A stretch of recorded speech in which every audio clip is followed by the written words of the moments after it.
하나님 아버지, 이 시간 우리가 주 앞에 모였습니다. 우리가 바라는 것이 한 가지 싸우니 주님이 친히 이 시간에 우리 중에 임하셔서 주께서 원하시는 것이 무엇인지를 우리로 알게 하여 주옵소서. 저는 전하는 자로 도구로 쓰이겠습니다만은 가장 중요한 것은 하나님의 의중과 이 세대를 향하여 또 이 세대를 맡아서 섬기는 우리들을 향하여 하나님의 그 간절한 마음이 무엇인지를 우리로 하여금 사무치게 알고 공감하여 움직일 수 있는, 주의 뜻을 기꺼이 받들 수 있는 그런 은혜의 역사가 있는 시간 되게 하여 주옵소서. 우리의 생각이 산만하고 나뉘지 않도록 성령이여 우리 중에 계셔서 사로잡아 주옵소서. 예수 그리스도의 이름으로 기도합나이다. 아멘. 우리는 그동안 이 참교추 컨퍼런스에서 기독교 신앙과 우리 목회자들의 이 메시지의 핵심이 되어야 할 그 본질적인 내용들을 쭉 좀 다뤄왔었습니다. 오늘날 교회들이 비록 복음의 무엇인가를 뒤섞고 그것을 가리우는 일이 있지만은 복음은 가리울 수 없고 타협할 수 없다는 것, 해서는 안 된다고 하는 것을 몇 차례 다루고, 이어서 성경이 말하는 핵심 진리요, 개혁교회들이 붙들고 외쳤던 이 기본적인 교리이죠. 5대 강령이라고 말하는 이 파이브 솔라를 하나씩 다루어 왔습니다. 그리고 이제 마침내 그 파이브 솔라의 마지막에 이르게 되었습니다. 물론 이 마지막 내용은 앞서 다룬 오직 성경, 오직 은혜, 오직 그리스도, 오직 믿음을 아는 것 속에서 또 아는 자들이 자연스럽게 갖는 것들이고 또 반드시 가져야 하는 것이어서 또 물론 분리해서 이것만 생각해도 교회와 모든 신자들에게는 반드시 있어야 하는 것이어서 굉장히 중요한 내용입니다. 그리고 너무 중대한 내용을 어떻게 잘못 다룰까봐 저는 염려하면서 이 내용을 결국 같이 이 시간 다루게 되는데요. 기독교의 바른 신앙과 삶, 그리고 목회자들이 사역과 메시지의 중심에는 사실은 이 솔리데 글로리아를 포함해서 이 파이브 솔라가 있습니다. 그리고 이 파이브 솔라는 우리들의 신앙과 삶, 사역에 반드시 있어야만 하는 것입니다. 그렇지 않으면 기독교 신앙과 삶을 참되게 가졌다고 말할 수가 없습니다. 목회자의 사역과 메시지도 똑같습니다. 아무리 사람이 많이 모이고 사람들이 그의 설교를 좋아한다라는 평을 듣고 자기가 그런 반응을 듣는다 할지라도 마찬가지입니다. 기독교의 참된 신앙과 삶, 그리고 우리 목회자들의 사역과 이 메시지는 오직 성경 위에 서 있어야 하고, 오직 은혜, 오직 그리스도, 오직 믿음으로 말하는 이 부유한 복음이 반드시 있어야 합니다. 그것을 알고 소유하고 증거하는 것이 있어야 하는 것이죠. 그리고 결론적으로 모든 일에 나타난 하나님의 영광을 알고 오직 하나님께 영광을 돌리는 것이 있어야 합니다. 이 파이브 솔라가 없는 신앙과 사역과 삶은 생각할 수 없습니다. 아니, 그렇게 불명확하고 희미한 신자와 어떤 목회자를 우리가 생각하게 되면 그건 기독교라고 말할 수가 없습니다. 당연히 신앙과 삶과 사역과 메시지는 아마 희미할 것이고 쉽게 흔들릴 것이고 그의 신앙과 삶은 견고하지 않을 것입니다. 그리고 뒤섞인 많은 것들을 갖고 나름의 신앙과 삶을 갖고 또 나름의 어떤 설교를 하고 사역을 할 것이라고 봅니다.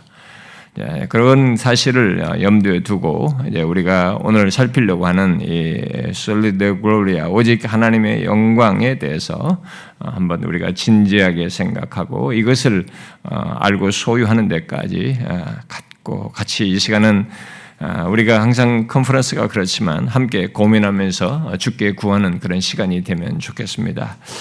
저는 오늘 다룰 이 솔리드 글로리아를 준비하는 과정에서 이 내용을 어떻게 다루어야 할지 이렇게 많이 고민했습니다. 왜냐하면 이 내용은 다른 무엇보다도 지식적으로 아는 것 이상의 내용을 담고 있고 우리 모두가 반드시 갖고 구할 내용이면서도 이 내용이 사실상은 굉장히 다루기 어려운 어떤 실체를 담고 있어서 그랬습니다. 제가 항상 서두에 말해왔듯이 우리 컨퍼런스는 어떤 아카데믹한 주제를 발제하거나 이게 강의하는 그런 자리가 아닙니다. 우리는 모든 신학과 목회적인 어떤 내용들을 다루어도 그것을 실제로 갖는 것을 함께 우리가 고민하고 주께 구하는 시간으로 생각을 하고 이 컨퍼런스를 갖고 있기 때문에 그런 맥락에서 생각을 할 때 저조차도 이것을 어떻게 나눠야 될지 상당히 고민했습니다. 그래서 결국 우리들의 교회를 바르게 세우는 것이 있어야 되고 우리 사역자들이 들은 내용들을 실제로 소유하고 갖고 삶과 사역에서 드러내는 것이 있도록 하는 그런 컨퍼런스가 되어야 된다는 이런 목적이 있기 때문에 사실 그런 걸 고려해서 어떤 내용을 다룬다는 게 저에게 쉽지가 않아요, 항상. 그래서 제가 준비하면서 항상 고민하는 것은 단순히 어떤 정한 주제를 이론적으로 잘 이렇게 정리해서 발표하고 좋은 레퍼런스들을 이게 달면서 여러 레퍼런스들을 언급하면서 내용을 말하는 그게 아니고 어떻게 하면 다루는 내용으로 우리들이 함께 공감을 하고 함께 하나님께 구하고 우리의 삶과 사역으로 이어지도록 할 것인가 하는 것이 저희 항상 준비하면서 갖는 고민이어서 그게 저에게 또 부담으로 항상 옵니다. 어떤 내용만 자체를 제가 연구해서 한다는 것은 그건 상대적으로 굉장히 쉬울 것 같습니다. 그런데 그런 것을 고려하다 보니까 항상 저에게 고민이 되고 어려움이 되는데요. 그런 고민 끝에 저는 우리들의 이 결론이 하나님의 영광을 알고 누리고 드러낸 대로 나아가야 한다라는 생각 속에서 제가 두 가지에 초점을 맞추고 해야 되겠다라는 데 결론적으로 이르게 됐습니다. 솔리드 글로리아를 말하는 기본적인 내용의 어떤 그 교회적인 체험이라든가 제가 이 하나님의 영광에 대해서도 그 책에서도 얘기할 때 교회가 갖는 이 영광스러운 어떤 그런 체험의 영역, 그 개인에게서도 하나님의 영광을 경험하고 이런 것들, 그다음에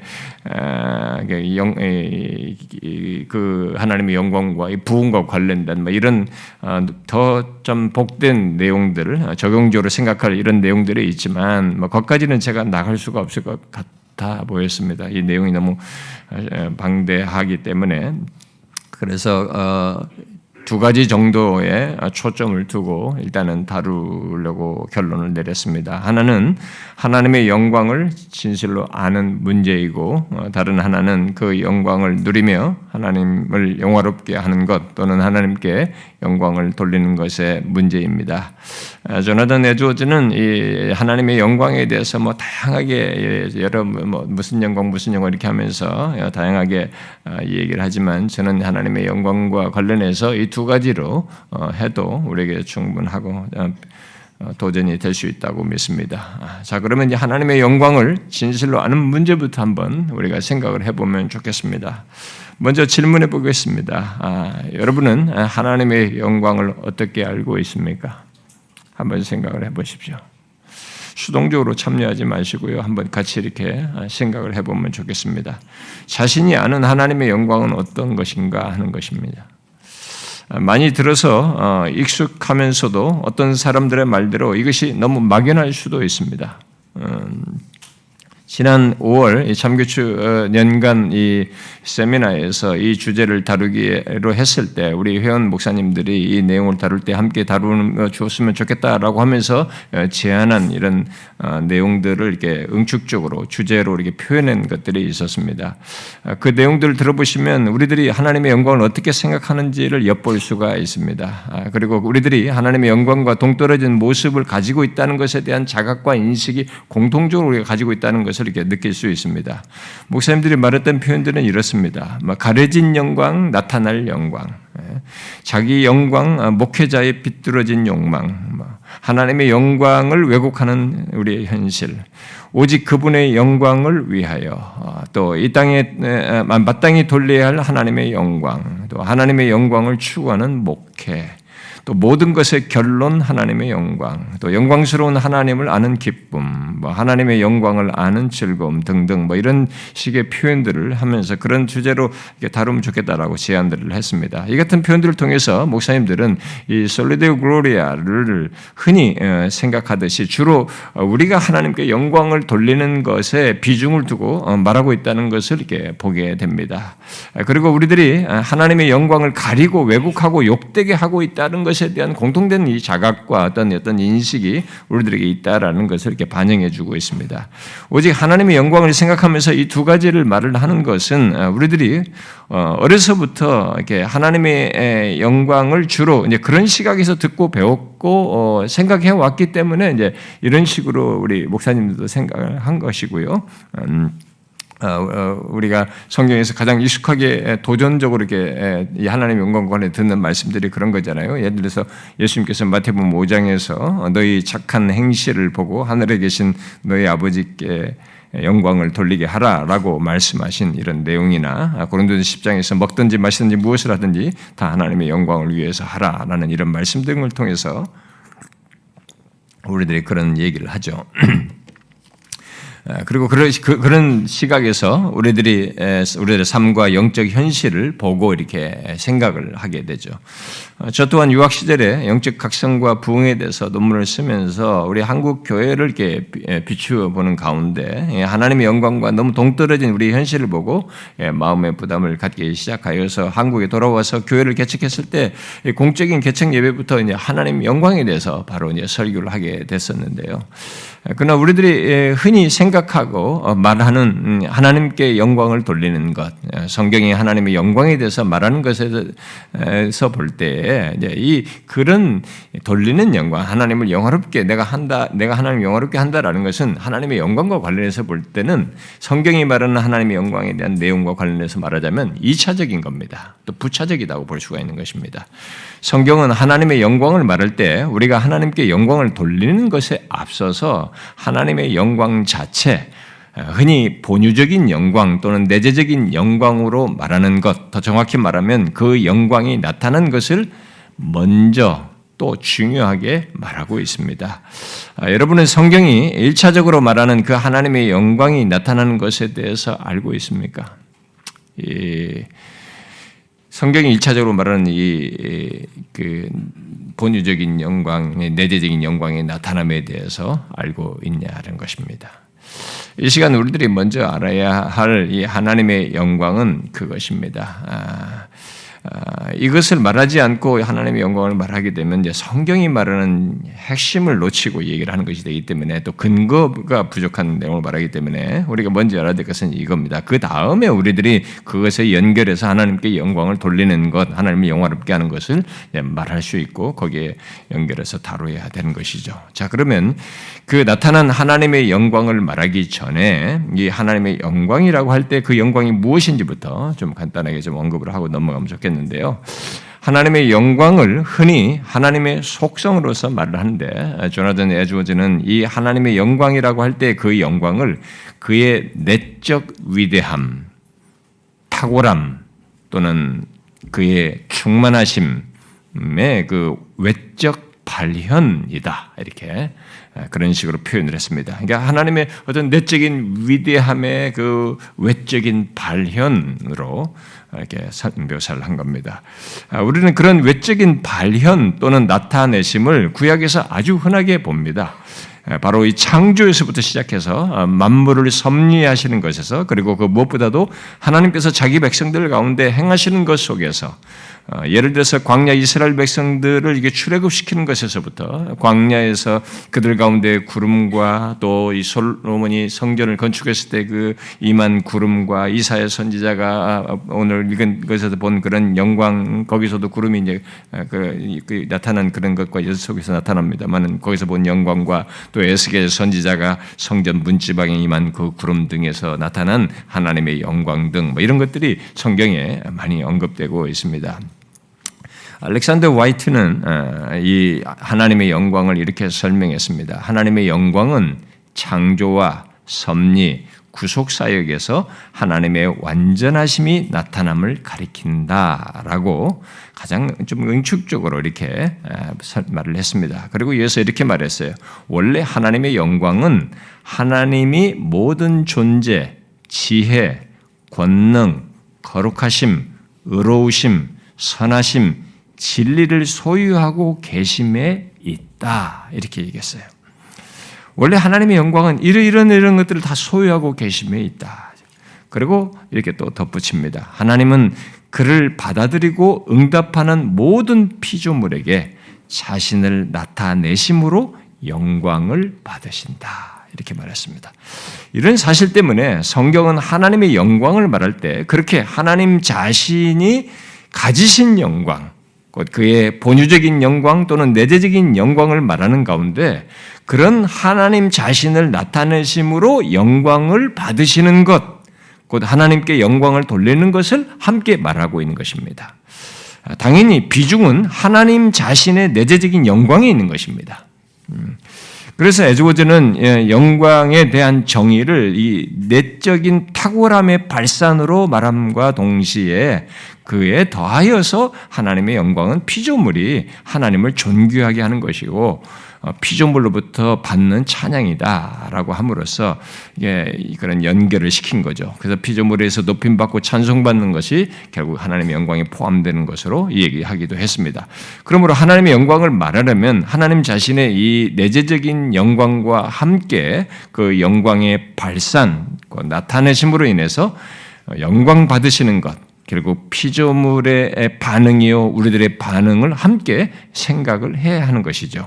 자, 이 두 가지는 하나님의 영광과 관련해서 꼭 함께 있어야 됩니다. 그러므로 이 시간에 우리 또한 오직 하나님의 영광을 생각할 때 하나님의 그 내재적인 그 영광과 그에게 돌리는 영광을 이제 함께 연결해서 같이 생각을 하고 그것이 내게 같이 있는 것 속에서만 이 솔리드 글로리아가 내게 실제가 된다는 것을 우리가 생각을 하셔야 합니다. 자, 만일 전자만 알고 있다면은 이 내재적인 영광 이것만 알고 있다고 하면은 그에게 하나님의 영광은 관념적인 것에 지나지 않겠죠.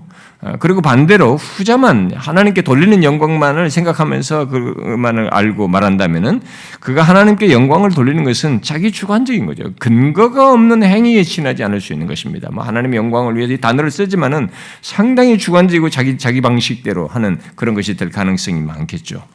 물론 어떤 인간도 하나님의 내적인 영광의 실체를 알지 못하고 알 수 없습니다. 그러나 하나님께서 자신의 영광을 나타내신 것을 통해서 우리는 하나님의 영광을 알고 하나님께 합당한 반응을 영광을 돌리는 대로 나아갈 수가 있는 것이죠.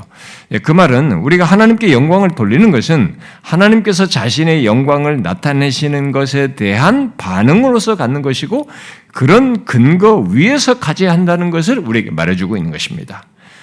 자, 우리는 그런 신뢰를 오늘 우리가 읽은 이사야 선지자의 경험 속에서 봅니다.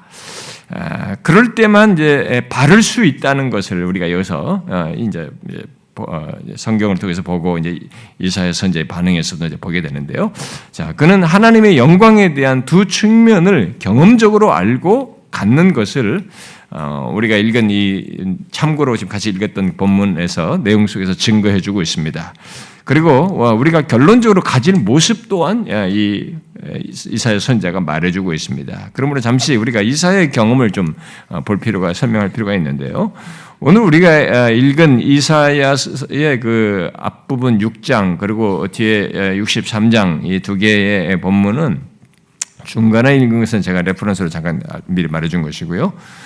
두 개의 그 본문은 하나님의 영광에 대한 그 두 측면을 선지자가 경험적으로 알고 갖고 반응한 것을 말해주고 있는 것입니다.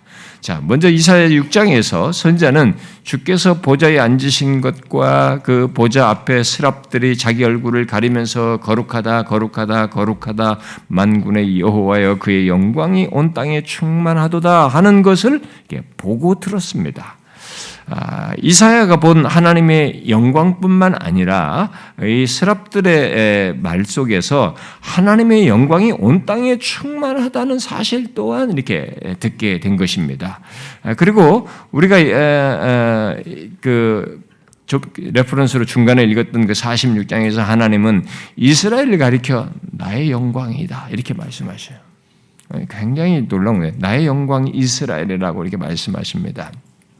그래서 이런 내용을 이사야가 기술을 하고 있을 때 이사야가 알고 있는 하나님의 영광은 그 하나님의 영광 그분의 나타나신 그 영광을 실체를 이렇게 환상 중에서 보는 것과 하나님의 그 영광이 그 온 땅에 충만하다라고 하는 그 스랍들의 말을 통해서 하나님의 영광이 온 땅에 충만하구나라는 이 사실을 또 알게 되고 그리고 자기 백성 이스라엘 가리켜서 하나님이 나의 영광이다라고 말하는 이런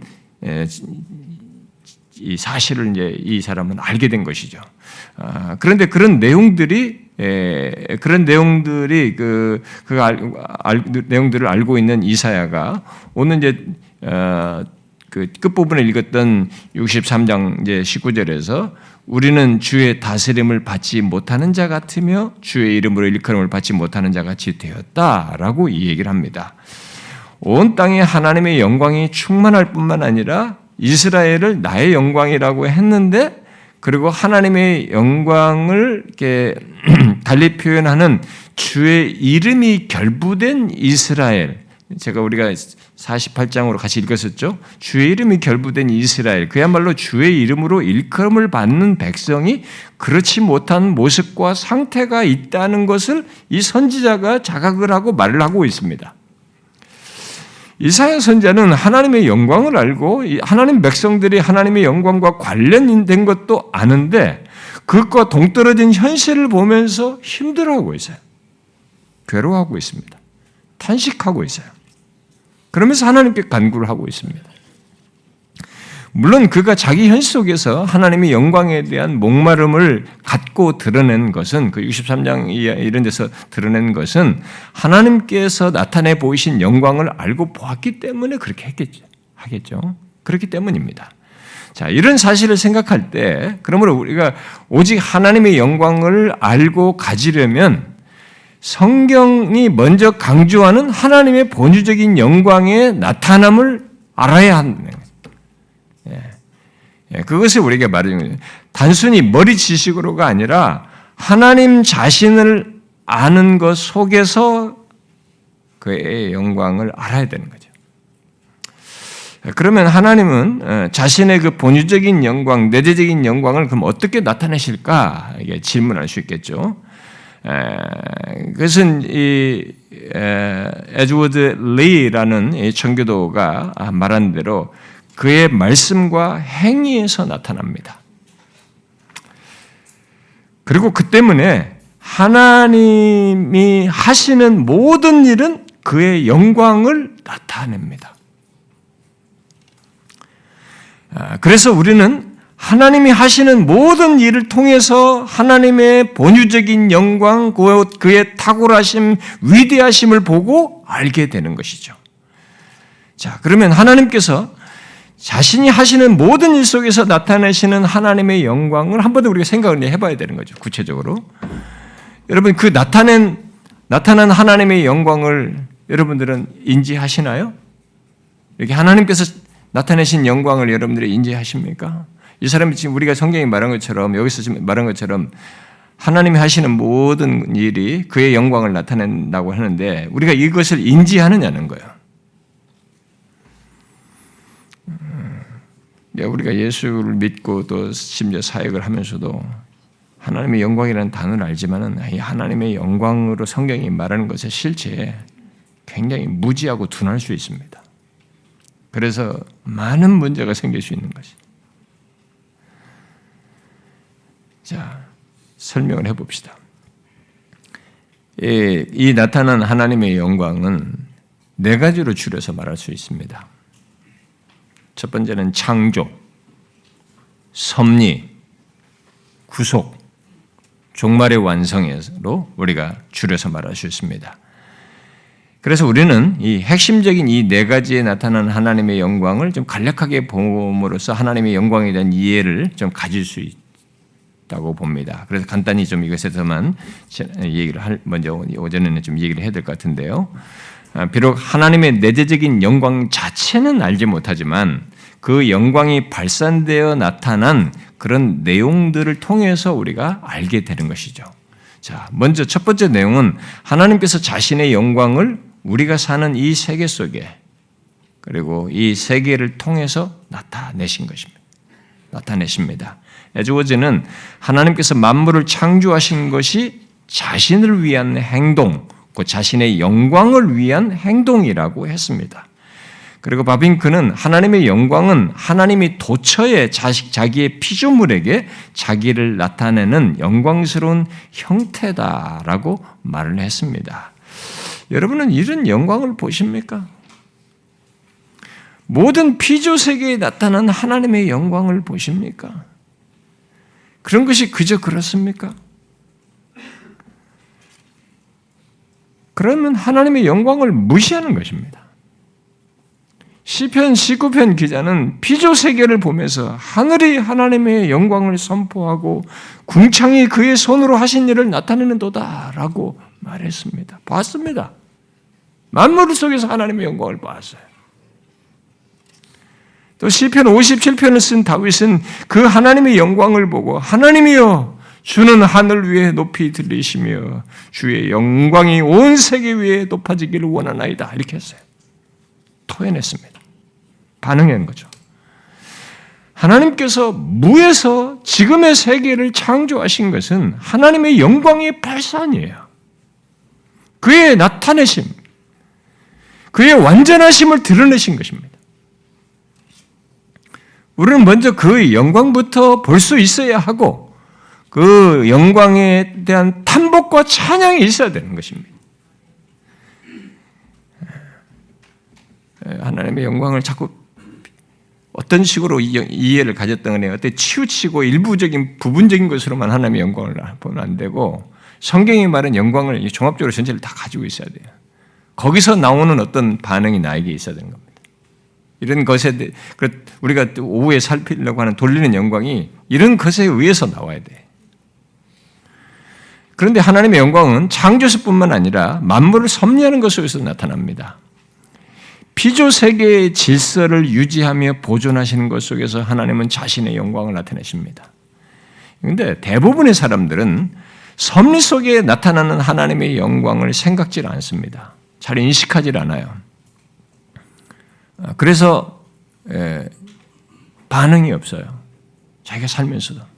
이 우주 만물의 모든 것을 섭리하시면서 보존하신 것 속에 나타내시는 하나님의 영광에 대한 자각이 없기 때문에 이 영광에 대한 반응이 없어요. 그러나 하나님은 피조 세계 안에 있는 모든 것들의 질서를 유지하시고 보존하신 것 속에서 자신의 영광을 나타내십니다. 이 같은 사실을 염두에 두고 바울은 로마서 1장에서 하나님을 알만한 것이 그들 속에 보임이라 하나님께서 이를 그들에게 보이셨느니라. 창세로부터 그의 영원하신 능력과 신성이 그가 만드신 만물에 분명히 보여 알려졌다라고 말했습니다. 그러면서 그러했음에도 불구하고 하나님을 영화롭게도 하지 아니하고 감사치도 아니한다라고 하는 것을 이어서 지적을 했습니다.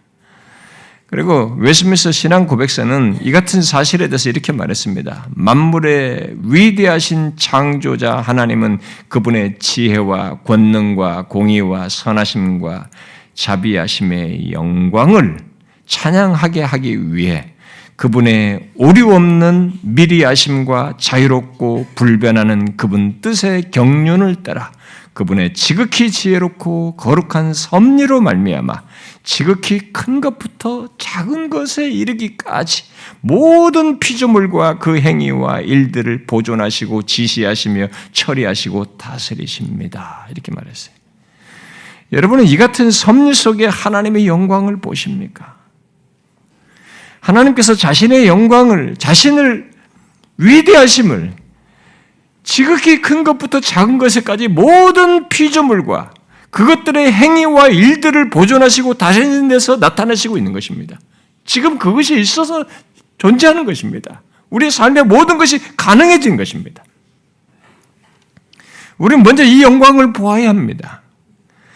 내 현실이 어떠느냐, 내 기분이 어떠느냐 이런 것과 상관이 없이 하나님께서 자신의 영광을 나타내시는 그 큰 실체를 우리들이 항상 마주하고 있는 이 실체를 보아야 됩니다. 항상 마주하는 이 실체를 놓치면서 하나님의 영광에 대한 자각과 인식이 없으면 거기에 대한 마땅한 반응이 자연스럽게 없게 되겠죠. 무시하게 되는 것입니다. 우리는 너무 기형적으로 가 있습니다. 하나님의 영광을 해도 뭔가 내가 인식할 만한 좋다고 여길 만한 어떤 사건이나 무엇이 있을 때 거기서 할렐루야 하나님께 영광을 이렇게 얘기하고 싶은 거예요. 있는 영광을 나타내신 영광을 못 보는 거예요. 그것에 대한 반응을 못 하는 겁니다. 그래서 하나님의 영광을 무시하면서 살아요. 우리는 이런 사실에서부터 알아야 됩니다. 그런데 성경은 하나님의 영광이 나타나는 그 큰 실체를, 이런 큰 실체를 말하면서도 그의 영광이 나타나는 것과 관련해서 더 많은 분량을, 이 계시가 구원 계시다 보니까 주로 대부분 내용이 더 많은 분량을 자기 백성들을 구원하는 것과 관련해서 말을 합니다. 이 하나님의 영광을. 하나님께서 자기 백성들에게 자기 영광을 나타내신 것에 대해서 이 반드론에는 오직 하나님의 영광이라는 이 책에서 잘 정리해주고 있습니다. 그런 내용을 다 여기서 말을 할 수는 없고, 먼저 개요적으로 제가 이 내용을 좀 제가 여기서 연결해서 좀 말을 하면요. 구약에서 하나님의 영광이라는 말이 많이 나오면, 하나님의 영광이라는 단어를 딱 치게 되면 성경에서 보면 제일 어디서부터 많이 쭉 나오기 시작하냐면 창세기 앞부분은 별로 없어요. 출애굽부터 나옵니다. 출애굽기부터 영광이라는 단어가 많이 나오게 되는데, 하나님은 이스라엘 백성들과 관련해서 이 영광을 많이 나타내신다는 것을 이제 거의 기록을 하고 있는 거죠.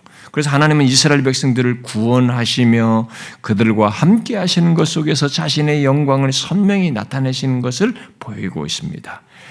특히 자기 백성들을 구원하기 위해서 그들의 대적을 심판하시며 기적을 행하시는 것 속에서 자신의 영광을 나타내시는 것을 우리가 출애굽기에서 보게 됩니다. 이집트 군대가 출애굽한 이스라엘을 뒤쫓아왔을 때 하나님이 그러시죠. 내가 그와 그의 온 군대로 말미암아 영광을 얻을 것이라라는 말을 반복하십니다. 그러면서 자신의 임재를, 그 위대하심을 선명히 나타내시죠. 우리는 이 같은 하나님의 영광이 오늘날에도 우리를 끼고 하나님 백성들, 우리 교회들을 끼고 나타나는지를 보아야 하고 또 그것을 구해야 할 필요가 있습니다. 그런데 하나님은 이스라엘을 구원하고 대적을 심판하는 데서뿐만 아니라 광야에서 이스라엘 백성들을 위해 자신의 영광을 구름 속에서 가시적으로 나타내시는 것을 보게 됩니다. 출애굽기 16장에서 그들이 광야를 바라보니 여호와의 영광이 구름 속에 나타났다 그랬어요. 시편 99편 기자는 그 광야의 경험을 상기하면서 여호와께서 구름 기둥 가운데서 그들, 곧 모세와 아론에게 말씀하셨다라고 말하고 있습니다. 반드론에는 광야에서 이스라엘 백성들의 나타내신 구름은 성령의 가시적인 현현이고 그 안에는 보좌가 있어서 하나님이 거기에 좌정해 계셨다라고 이게 광야에서의 하나님의 영광의 가시적인 모습을 그렇게 설명했습니다. 그래서 이스라엘은 그렇게 자신들에게 나타내신 하나님의 영광을 굉장히 가까이서 보고 경험했습니다. 그러나 이스라엘 백성들이 그렇게 가까이 할 수 있었던 하나님의 영광은 한편으로는 그들에게는 은총의 증표였습니다마는 다른 한편으로는 죄에 대해서 심판하시는 경고가 되기도 했습니다. 예를 들어서 하나님의 영광이 나타난 그 구름이 회막에 나타나서 이스라엘 백성들에게 복이 되게 한 것을 우리가 성경에서 보기도 하지만은 하나님을 거역하는 자들에게는 심판하기 위해서 나타나는 영광이기도 한 그것을 보게 됩니다. 우리들 대부분은 하나님의 영광을 생각할 때 전자만 생각합니다. 이게 뭐 좋은 쪽으로만 하나님이 긍정적으로 임재하는 것만 생각을 하는데, 그러나 우리는 후자의 경우도 있다는 것을 알아야 됩니다. 또 구약에서 증거하는 하나님의 영광은 이스라엘이 가나안에 들어가서 성전을 지었을 때 결국 여호와의 성전에 나타나는 것 속에서도 보게 되죠. 그러나 이스라엘 백성들의 약속의 땅에서 여호와의 성전을 짓고 그의 영광을 본 지 얼마 지나지 않아서 온갖 우상을 이렇게 섬기게 됩니다. 분열되면서 우상들을 섬기고 이제 그래서 계속 범죄하죠. 이 범죄함으로 해서 결국 여호와의 영광이 결국에는 이스라엘 백성들을 떠나는 것을 에스겔에 본 환상을 통해서 말씀해 주시고 드러내십니다. 에스겔은 여호와의 영광이 성전 문지방을 떠나는 것을 보면서 결국 하나님의 영광이 이스라엘에서 떠난다는 것을 보게 된 거죠. 굉장히 슬픈 것을 알게 됩니다. 그리고 이스라엘은 바벨론 포로 생활을 하게 되는데 하나님은 그 일이 있기 전에 선지자 이사야와 그 에스겔을 통해서 하나님의 영광이 다시 돌아올 것을 예언적으로 말씀을 하시고 실제로 그것을 이루십니다. 이사야는 광야를 거쳐 예루살렘으로 이어지는 대로를 묘사하면서 이사야 40장에서 여호와의 영광이 나타나고 모든 육체가 그것을 볼 것이요라고 했어요. 그리고 에스겔 선지자도 에스겔서 10장에서는 여호와의 영광이 떠나는 것을 말했는데 나중에 43장에 가서는 이스라엘 하나님 영광이 동쪽에서부터 오는데 여호와의 영광이 동문을 통하여 성전으로 들어가고 여호와의 영광이 성전에 가득할 것이라고 이렇게 말을 합니다. 그런데 이 예언이 어떻게 성취됩니까? 여러분 하나님의 영광과 관해서 굉장히 많은 내용을 이렇게 자기 백성과 관해서 얘기하는 걸 제가 지금 쭉 서베이하는 겁니다. 근데 이 예언이 어떻게 성취됩니까? 나중에 선지자들은 그 영광이 포로에서 귀환하여서 재건한 성전에 나타날 영광 정도가 아니라고 하는 것을 시사하는 말을 합니다. 다시 돌아올 그 영광은 성전 재건을 통해서 나타나는 하나님의 영광을 넘어서는 영광이라는 것을 시사하는 얘기를 하는 거죠. 그래서 학개 선지자가 말한 대로 하나님께서 모든 나라를 진동시키며 모든 나라의 보배가 이름으로써 있게 될 영광이요. 그때 내가 이 성전의 영광이 충만하게 하리라 라고 하는 것이 성취되어 나타나는 어떤 영광을 시사하는 겁니다. 포로에서 귀환해서 성전을 지었는데도 이런 짓는 것과 맞물려서 이런 영광을 얘기하는 거죠. 그런데 과연 그때가 언제냐라는 겁니다. 모든 나라의 보배로 말하는 메시아가 오심으로써요. 메시아의 때를 얘기하는 거죠. 이 같은 사실은 구약에 나타난 하나님의 영광이 결국 더 큰 성전인 그리스도께서 오시는 것으로 이어져서 하나님이 친히 이 땅에 오심으로써 성취된다고 하는 놀라운 사실을 얘기해 주는 겁니다. 하나님의 영광과 관련해서 말해주는 놀라운 사실이에요. 하나님의 영광이 더 영광스럽게 나타남으로써 성취된다는 것을 말해주는 것입니다. 그야말로 하나님의 아들 안에서 나타나는 더 큰 하나님의 영광으로 이 예언이 성취된다는 것을 말을 해주고 있는 것이죠. 실제로 이 땅에 육신을 입고 오신 하나님의 아들 곧 예수 그리스도는 요한복음이 말하는 대로 자신이 참되고 궁극적인 성전으로서 사람들 가운데 거하시는 처소가 되시는 것을 말해주냐. 말씀이 육신이 되어 우리 가운데 거하심에 우리 가운데 거하시는 처소가 되신다는 걸 말합니다. 그래야 해서 하나님의 영광을 가장 밝게 계시하시면서 나타내시는 분, 나타내시죠. 그래서 앞에서 하나님의 영광을 그의 내적인 위대함과 탁월함, 충만하심의 외적 발현이라고 말을 했는데 아예 하나님 자신이 육신이 되어서 그의 위대하심과 탁월하심과 충만하심을 사람들 가운데 거하시면서 나타내신 것입니다. 그래서 하나님이 육신이 되어 나타내신 하나님의 영광스러운 임재는 오랫동안 이 땅에 세워졌던 성전에서 보았던 하나님의 임재와 영광을 훨씬 능가하는 것이었던 거예요. 그것은 계시록 말씀대로 그래가지고 더해가지고 자신의 그 참되고 궁극적인 이 하나님의 성전이 바로 자신이기 때문에 더 이상 성전이 필요 없게 되었고 새하늘과 새 땅에는 성전이 없다는 것을 계시록이 말을 하는 거죠. 그러죠? 주 하나님 곧 전능하신 이와 및 어린 양이 그 성전이시기 때문에 더 이상 성전이 없다라는 것을 얘기합니다. 결국 구약의 선지자들이 본 것, 곧 파괴되지 않는 새로운 성전으로 하나님의 영광이 돌아오고 모든 열방이 거기로 모일 것을 예언하고 약속한 것은 다 예수 그리스도로 말미암아 성취된다는 것을 우리에게 말해주고 있습니다. 사도 바울은 그 같은 약속의 성취를 고린도후서 1장에서 이렇게 말합니다. 하나님의 모든 약속은 그리스도 안에서 이해가 되니 그런즉 우리가 아멘하여 하나님께 영광을 돌리게 되느니라 이렇게 말합니다. 우리는 진실로 아버지의 독생자의 영광이신 그리스도께서 구약의 선지자들이 보고 예언한 것을 성취하여 성전으로 우리 가운데 거하시는 것으로 인해서 그리하여서 우리에게 있게 된 그 구원과 수많은 복들로 인해서 하나님께 영광을 돌리게 됩니다. 그렇죠? 온 열방이 그렇게 돌리게 되는 거예요. 이 예수 그리스도로 인해서. 여러분 이것은 지금 우리들이 알고 경험하는 것들입니다. 오늘 우리 이방인에 해당하는 우리들이 그 열방 가운데서 그에게 나오는 모든 오는 자들이 모두 하나님의 육신이 되어 우리 가운데 오셔서 이루신 것으로 하나님께 영광을 돌리고 있는 것이죠. 그런데 말씀이 육신이 되어 우리 가운데 거하심으로 나타내 보이신 아버지의 독생자의 영광, 결국 예수 그리스도의 영광 속에는 특별한 내용이 내포되어 있습니다. 그것은 그리스도께서 증거하시면서 말씀하신 것인데 그게 뭐겠어요, 여러분?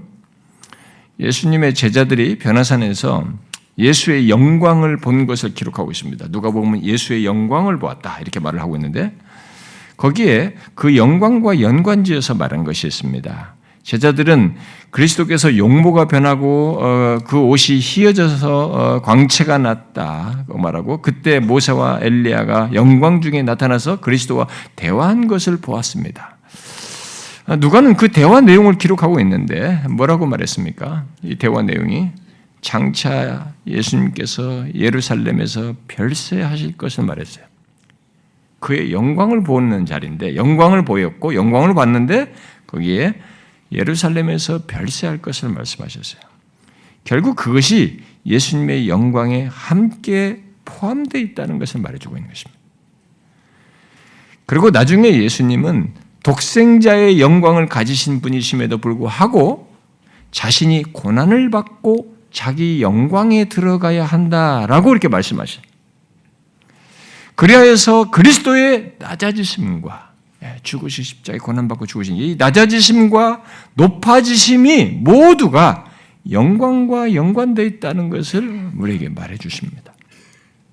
예수님은 이 같은 사실을 잡히시기 전에 요한복음 12장과 13장에서 말씀해 주시죠. 먼저 12장에서 인자가 영광을 얻을 때가 왔다라고 하시고는 자신의 죽음으로 많은 열매를 맺으실 것을 얘기합니다. 영광을 얻을 때가 왔다고 하는데 자신의 죽음을 얘기하셔요. 그리고 13장에서 지금 인자가 영광을 받았고 하나님도 인자로 말미암아 영광을 받으셨다라고 말씀하십니다. 결국 예수 그리스도는 죽으시고 부활하심으로써 영화롭게 되셨고 또 디모데전서 3장 말씀대로 영광 가운데 올려가셨습니다. 우리는 그 영광스러우신 주님을 스데반이 순교하면서 본 것을 사도행전에서 보게 됩니다. 하나님의 영광과 함께 영광 가운데 계신 예수님을 스데반이 보았어요. 그리고 후에 사도 요한은 계시록 5장에서 천상에서 이 그리스도를 향해서 천상에서 어떤 일이 벌어지고 있는지를 우리에게 기술해 주고 있습니다. 어떤 일이 있다고 말합니까? 죽임당한 어린 양은 부와 지혜와 힘과 존귀와 영광과 찬송을 받으시기에 합당하도다라고 하면서 그에게 영광을 돌리는 것입니다. 우리는 이 같은 내용을 통해서 구약에서부터 나타내신 하나님의 영광이 결국 하나님의 영광의 광채시요 그 본체의 형상이신 그리스도 안에서 자기 백성들을 구원하고 그들과 더욱 친밀한 관계를 갖는 것으로 연결되어 있다는 것을 보게 됩니다. 그런데 이 나타난 영광은 지금까지 말한 것에 더하여서 종말론적인 완성에서 궁극적으로 보게 되는데요. 그것은 그리스도 안에서 우리들이 하나님의 영광, 그 영원한 영광에 참여하는 것으로 성경이 이 영광을 연결해서 말합니다. 그런데 이 모든 내용 속에서 먼저 이제 언급을 좀 해야 될 것은, 그런데 성경이 말하는 이 하나님의 영광, 곧 나타난 하나님의 영광을 누가 알고 보는가 하는 것입니다. 누가 이런 영광에 참여할 수 있고 이런 영광을 알고 보는가 하는 것입니다. 누가 알고 봅니까? 요한복음 1장에 하나님의 영광의 광채시요 그 본체의 형상이신 그리스도께서 아버지의 독생자의 영광을 지니시고 이 세상에 계셨지만은 세상은 그를 알지 못했습니다. 그리하여 이 세대 통치자들은 그 영광의 주를 십자가에 못 박았습니다. 그러나 사도 바울은 고린도후서 4장에서 말하죠. 예수 그리스도의 얼굴에 있는 하나님의 영광이라는 이 표현을 써서 바로 그 영광을 아는 빛을 하나님께서 우리 마음에 비추셨다. 누굽니까? 예수 믿는 사람들에게 비추는 겁니다. 이 영광을 아는 빛을 우리에게 비추시는 겁니다. 우리가 이것부터 명확히 해야 됩니다.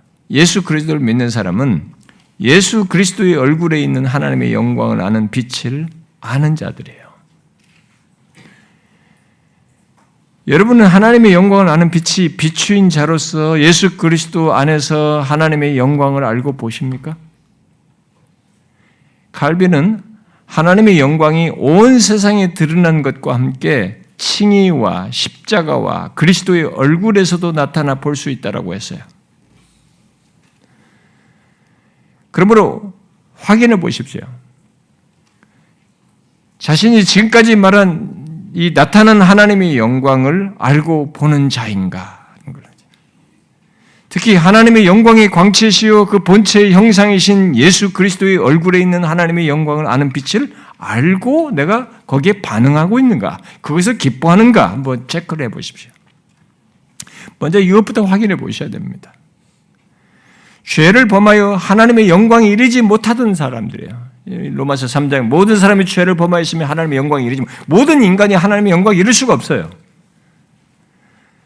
그랬던 자가 그 영광에 이르게 되어서 이 영광을 알고 예수 그리스도 안에서 새로운 존재가 된 것을 내가 기뻐하고 누리고 있는가라는 것부터 체크를 해봐야 돼요.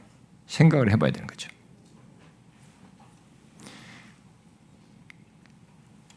그리고 더 나아가서 예수 그리스도를 믿음으로 내가 그와 연합하여서 하나님의 영광에 참여하는 자가 되는 것을 내가 한없이 기뻐하고 감사하는가.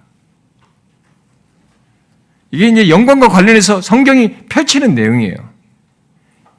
이것이 얼마나 놀라운 일인지를 알고 내가 그것을 기뻐하는가라는.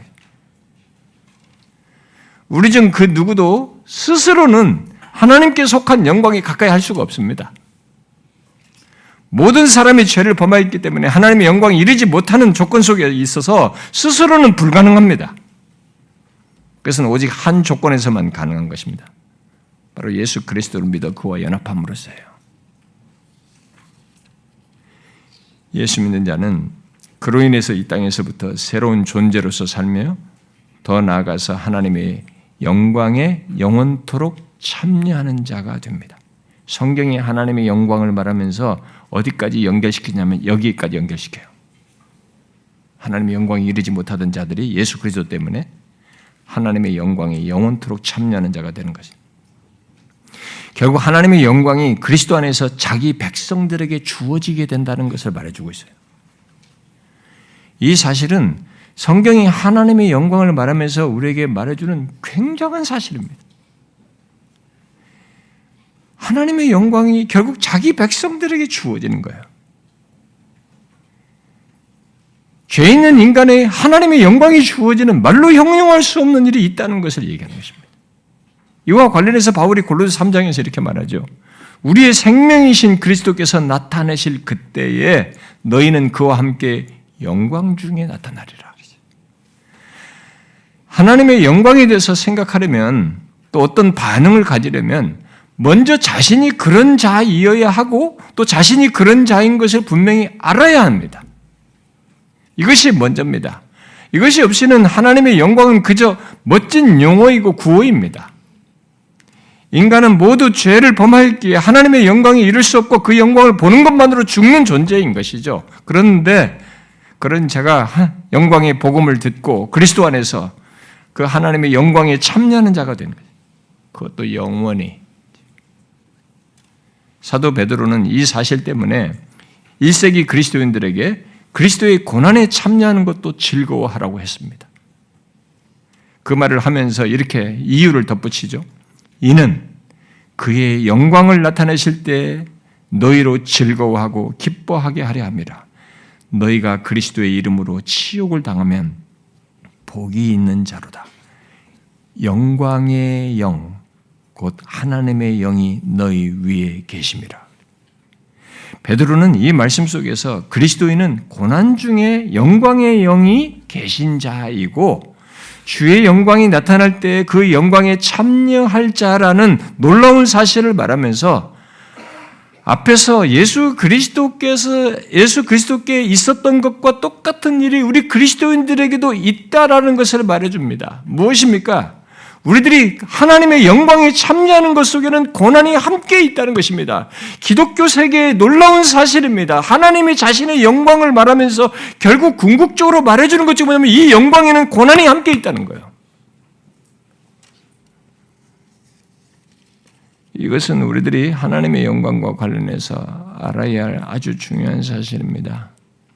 장차 하나님의 영광에 참여하기 위해서 저와 여러분은 그리스도께서 고난을 겪고 그 이후에 영광에 이르셨듯이 고난을 함께 받아야 합니다.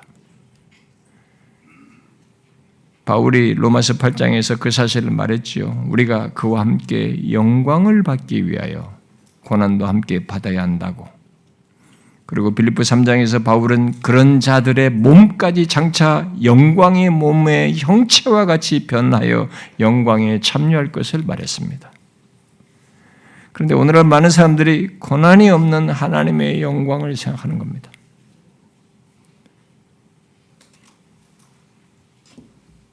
그것 없이 하나님의 영광에 참여하는 것부터 생각을 하는 것입니다. 성경이 하나님의 영광과 관련해서 주요하게 말하는 내용들은 제가 지금까지 이렇게 잠깐 서베이하듯이 말한 이런 내용입니다. 반드로넨이 그런 것들을 잘 정리해서 얘기했는데 아주 개요적으로 간단하게 제가 얘기한 것입니다. 곧 창조와 섭리와 자기 백성들을 구원하시는 것, 곧 구원 계획을 이루시는 것과 최종적인 완성에서 하나님의 영광에 참여하게 하는 것, 그야말로 하나님의 영광이 창조부터 구원의 완성까지 나타난다는 것을 말해주고 있습니다. 성경이 하나님의 영광을 말하면서 이 얘기를 해요. 그리고 하나님은 그렇게 하심으로써 자신을 영화롭게 하십니다. 우리가 굳이 하나님께 영광을 돌리지 않아도 하나님은 자신이 행하시는 그 모든 일을 통해서 하나님과 같은 이가 없다는 것, 바로 그의 완전하심을, 그 위대하심을 나타내심으로 자신을 영화롭게 하십니다. 그리고 그것으로도 충만하시고 충족하십니다. 그러나 그렇게 나타난 하나님의 영광에 대해서 하나님은 그러시지만 이 피조세계는 가만히 있을 수가 없는 겁니다. 자신의 실체거든요. 자기가 어떻게 존재했는가, 하나님의 영광이 나타남으로 있게 된 존재이기 때문에 표현을 하는 거예요. 드러내는 것입니다. 그 시편 19편 같은 얘기가 나오는 것입니다. 하나님의 영광을 피조물이 선포를 하는 것입니다. 바로 하나님이 하신 것이고 그의 완전하심으로 말미암은 것이라고 선언하는 것입니다. 아무리 우주의 광대한 것을 우리가 분석을 하고 많은 이론을 가지고 가설을 가지고 말을 한다 할지라도 이 존재를 설명해낼 수가 없습니다. 이 광대하심을, 이 완전하심을, 하나님의 완전하심의 표현을 이 존재의 시작에서부터, 창조에서부터 이것이 존재하는 섭리의 모든 것을 설명할 수가 없습니다. 이 자체가 이 스스로를 하나님의 영광을 표현하는 것입니다. 드러내는 거죠. 그러면 당연히 하나님의 형상을 지닌 인간, 인격을 가진 인간, 두말할 것이 없겠죠. 설사 타락했다 할지라도 인간은 자신이 가지고 있는 인격의 기능을 사용해서 하나님께서 나타내신 영광에 대한 반응을 갖는 것이 당연한 것이죠. 그러나 예수 믿기 전까지는 이 나타나는 하나님의 영광을 못 본다는 것입니다. 몰라요. 자기가 이 세계를 보더라도 나타나는 하나님께서 나타내신 것이 있어도 부인할 수 없지만 없음에도 불구하고 로마서 1장에 말하는 대로 하나님을 영화롭게 하지 않고 감사치도 아니하는 것입니다. 그래서 결국 정죄와 심판에 이르게 된다고 말하고 있습니다. 하나님의 영광을 무시하고 인정하지 않은 것이 심판 사유 되는 것이죠. 그러므로 하나님의 영광을 알고 갖는 반응은 선택사항이 아닙니다.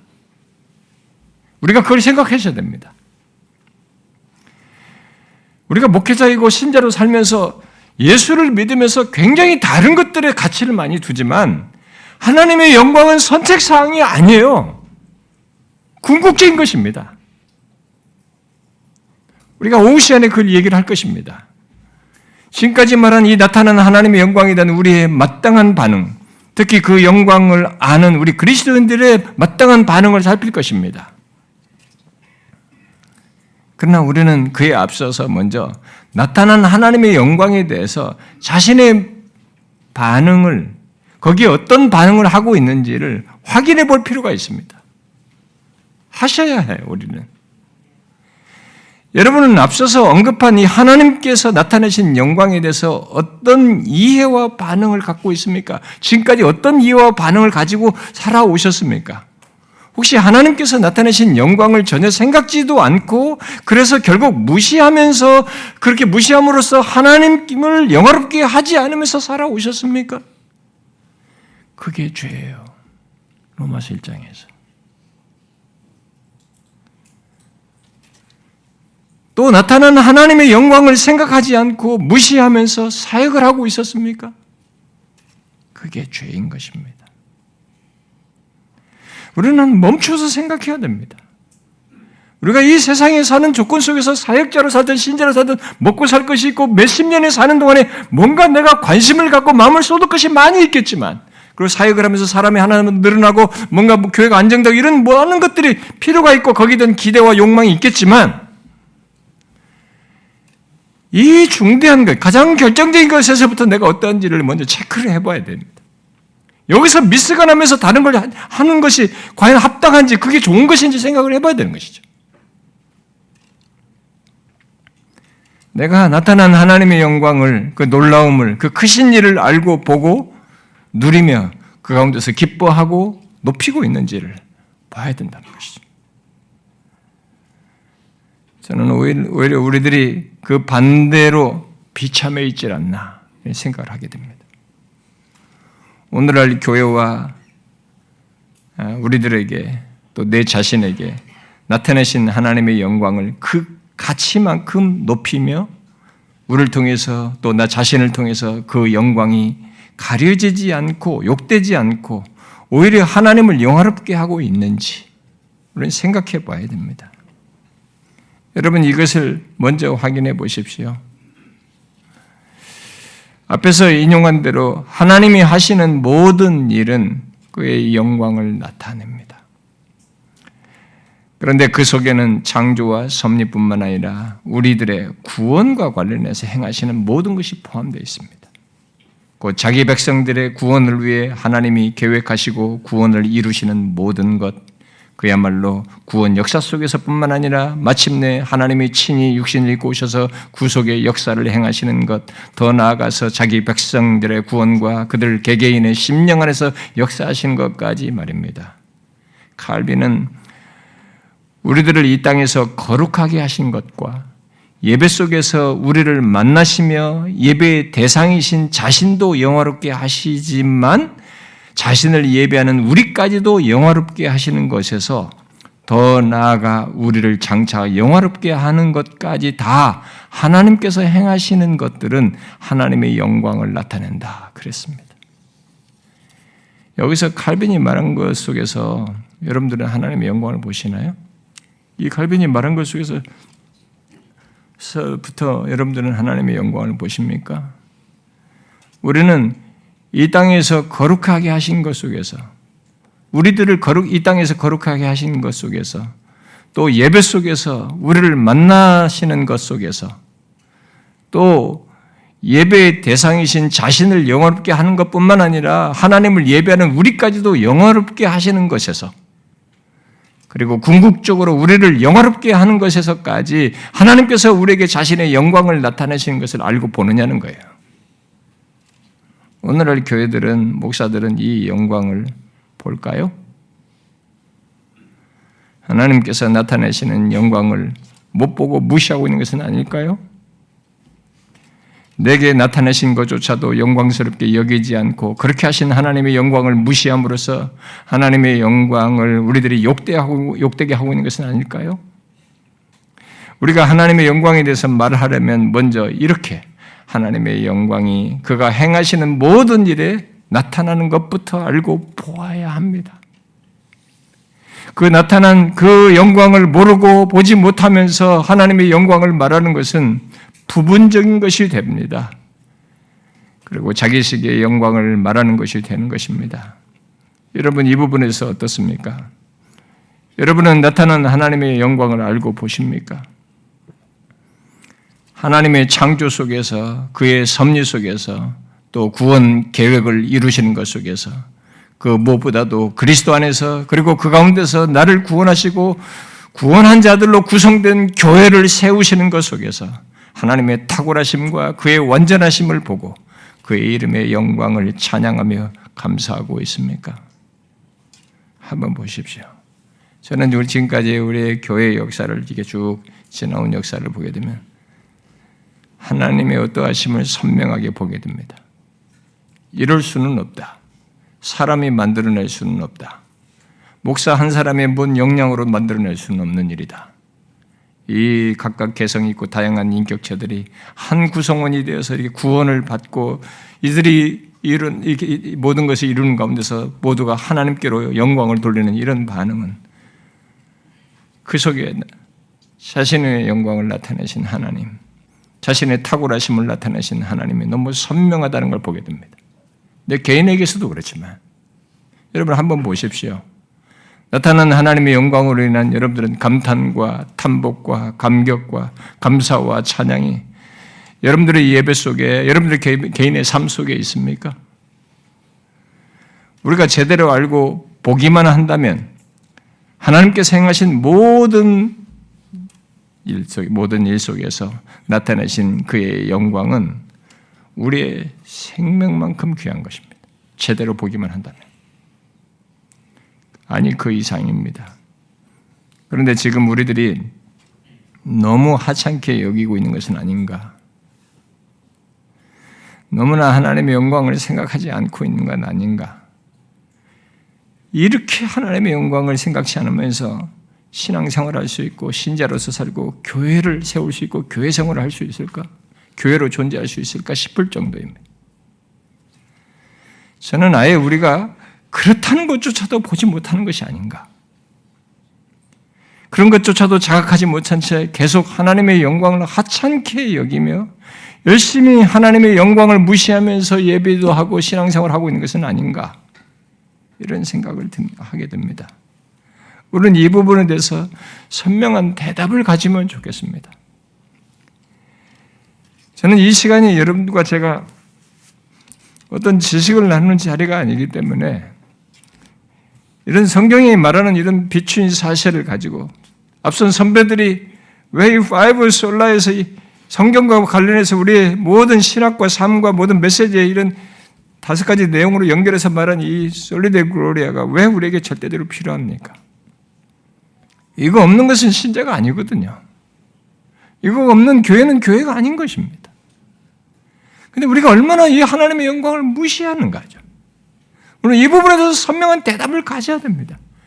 정말 하나님과 관련이 있는 사람이라면, 예수 그리스도 안에서 하나님의 영광에 참여하는 자가 분명히 되었다면, 그리고 그런 사람으로 부름을 받아서 우리가 사역을 하고 있다면, 그런 목회자라면 우리는 이 부분에서 선명한 대답을 가져야 됩니다. 저는 그렇게 하는 전환이 되면 좋겠습니다. 우리들이. 그리고 모든 면에서의 한번 이제 생각을 해보는 것입니다. 하나님의 영광에 비추어서 모든 걸 보는 것이죠. 모든 것은 하나님의 영광에 비추어서 전환을 갖는 것입니다. 그래야 해야 된다고 저는 믿어요. 우리들의 사역, 우리들의 예배, 우리들의 신앙생활, 우리들의 일상의 삶, 나의 사고방식, 나의 생활방식, 심지어 내 말까지도 하나님의 영광에 비추어서 생각해 봐야 되는 것입니다. 내가 예수를 믿는 사람이고 하나님의 영광과 관련된 신자인 한, 사역자인 한은 그래야 된다고 저는 믿어요. 정녕 우리들이 예수 믿는 자이면, 진실한 사역자이면 그러고 싶을 거라고 저는 믿습니다.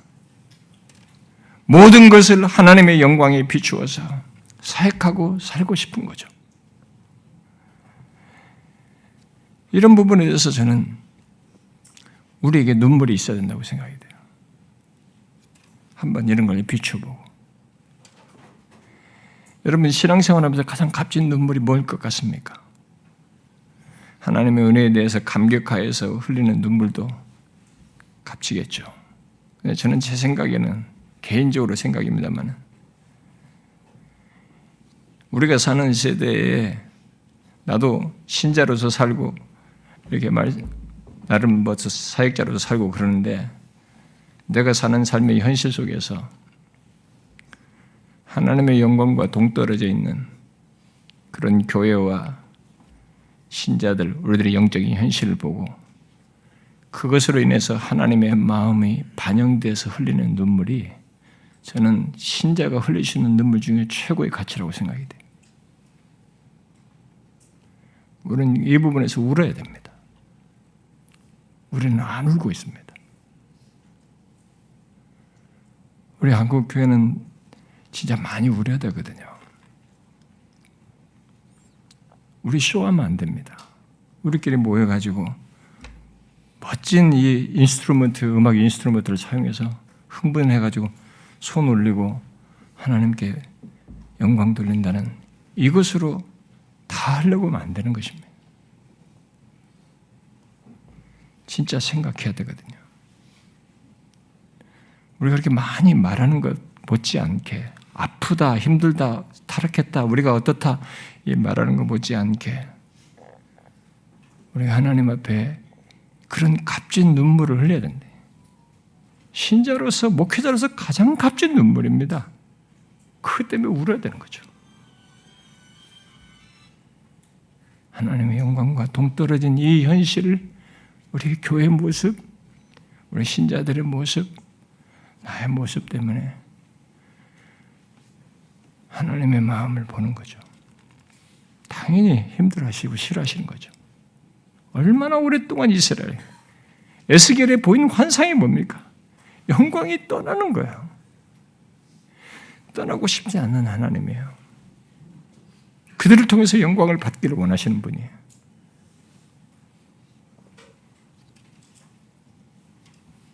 저는 이 컨퍼런스를 통해서 하나님의 영광에 대한 이해를 좀 제가 너무 간단하게 막 지나가듯이 했습니다만은 이런 내용들을 곱씹고 비추어서 값진 눈물을 흘릴 수 있으면 좋겠어요. 사람들이 뭐 어떻게 되느냐, 좀 많아지느냐 이것은 그 다음 얘기고 나는 이게 출발점이 되면 좋겠습니다. 우리 목회자들이 이렇게 분위기에 휩쓸리지 말고 진짜 하나님을 생각해 보시는 거죠.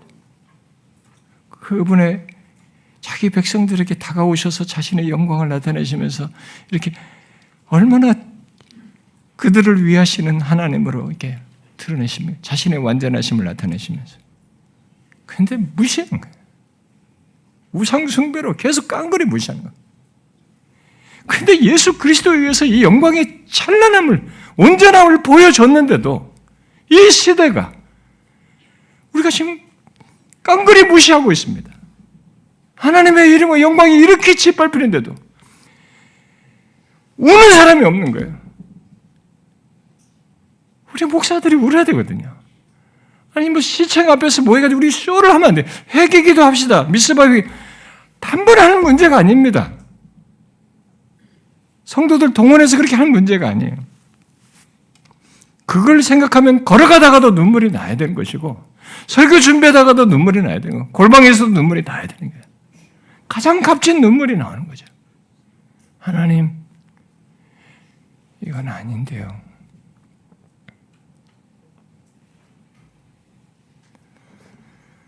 저는 저와 여러분이 그런 사역자가 되고 이 시대 속에서 그런 눈물로 하나님께 구하게 되면 저는 하나님께서 어떤 일을 하실 것이라고 저는 믿습니다.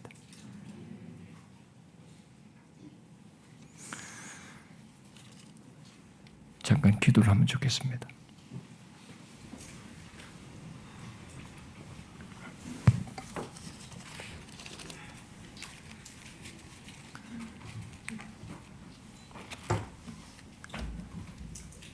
우리가 단순히 어떤 지식을 듣는 자리가 아니니 좀 이런 들은 내용에 대해서 공감이 되고 마음에 감동이 됐으면 함께 하나님께 구해보면 어떨까 싶습니다. 자기에 비추어서 너무 하나님의 영광을 모르고 살아가는 우리들, 이렇도록 무시하면서 살아가는 우리, 그러면서도 사역에 뭔가를 열매를 얻겠다고 몸부림치는 우리들의 어리석음을 용서해 주시고 가장 값진 눈물, 주님의 영광에 비추은 현실을 보고 안타까워 주님의 마음을 가지고 눈물을 흘리는 그런 사역자가, 우리들의 신자가 되기를 하나님께 구하면 어떨까 싶습니다. 먼저 그런 기도부터 함께 같이 좀 하면 좋겠습니다. 조금 길게 하더라도 좋습니다. 제가 일찍 끝냈거든요. 오후에 내용이 좀 더 길어질 내용이어서 여기서 끝냈는데 이걸 가지고 좀 잠깐 우리 함께 좀 기도를 하십시다. 다 같이 좀 기도합시다. 사랑하는 하나님 아버지 감사합니다. 하나님 아버지, 이 시간 사랑하는 종들과 함께 우리들이 모여서 이 시간 기도하고 은혜를 구하려고 합니다. 하나님 아버지, 우리가 너무 하나님의 영광을 알지 못하여서 나타난 영광조차도 제대로 인지하지 못하고 거기에 반응하지 않는 이런 모습들을 우리가 가지고 있어서 너무 괴롭습니다. 하나님이여, 주의 마음을 가지고 이 세대를 보며 하나님께 구할 수 있는 저희들이 되게 하여 주옵소서. 하나님이여, 이 세대를 향하여, 우리 세대를 향하여 하나님의 뜻을 나타내 주시고, 하나님의 영광에 대한 남과 반응을 가지고 하나님 앞에 구할 수 있는 저희들이 되게 하여 주옵소서. 아버지여, 이 종들을 마음을 움직여 주셔서 우리가 하나님이여 이 세대를 놓고 우리 사역에 힘을 넣고 주 교회를 바라보면서 함께 구할 수 있고 기도할 수 있는 저희들이 되게 하여 주옵소서. 하나님이여, 이 모든 것 속에서 주님이 일하시는 역사를 보고 싶습니다. 주의 영광에 대한 마음을 가지고 살아가는 저희들이 될 수 있도록 주의 영들의 마음을 움직여주시고 더욱 저와 같이 우리 모두가 함께 은혜를 구하며 나아갈 수 있도록 하나님이여 인도하여 주옵소서. 저희에게 하나님의 역사를 분명히 보게 하여 주옵소서. 여호와여, 우리를 향하여 자비와 긍휼을 베푸시옵소서.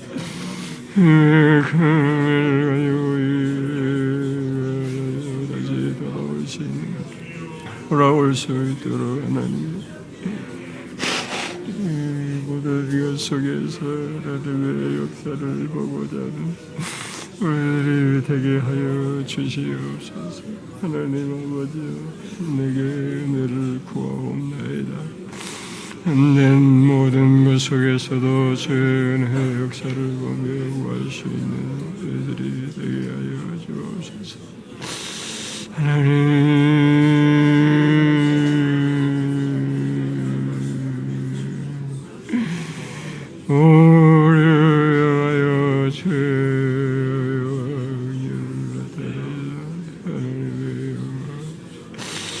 거기에 무너지지 않는 우리들의 사역이 되게 하여 주옵소서. 우리가 잠든 자 그럴 수 있도록 하나님이여, 하나님이여, 그런 역사를 행해 주시옵소서. 아버지여, 아버지여, 아들이 하였고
하나님 아버지,